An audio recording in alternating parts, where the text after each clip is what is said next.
नाज़रीन अवां सां ख़बर शेयर कंदा हलूं त ज़िले शिकारपुर जे ढकण वेझो ॻोठ मोरखान चांडियो में 1 महीनो अॻु संगावती तकरार तां चांडिया बिरादरी जे 2 धुरनि साजिद चांडियो ऐं गुलबार चांडियो विच में झेड़ो थी पियो हुयो।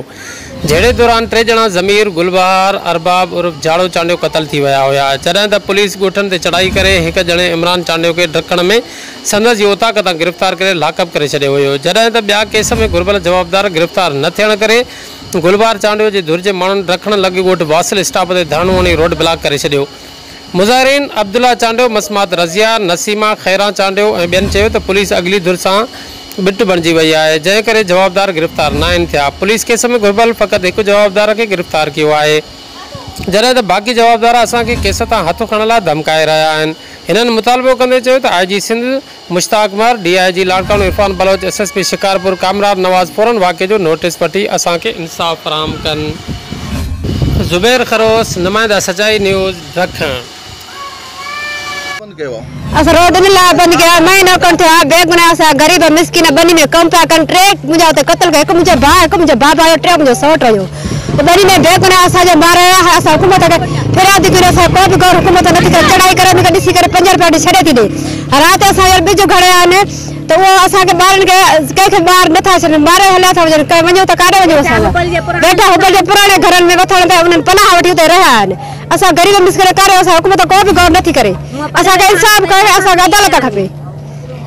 इन जे करे बंदि कयो। असांजा 3 क़तल थी विया आहिनि।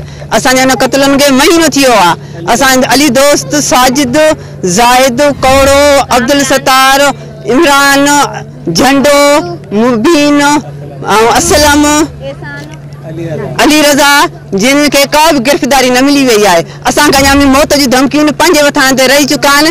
बड़े हद ते था रहनि, ढकण हद ते था रहनि। असांजी हुकूमत को बि गौर न कयो। असां इन जे करे दया कयो त असांखे इंसाफ़ मिले। उनखे ते रेट करे थी थो पंहिंजो गिरफ़्तारी करे 40-50 लख वठी सूबेदार उनखे छॾे थो ॾे।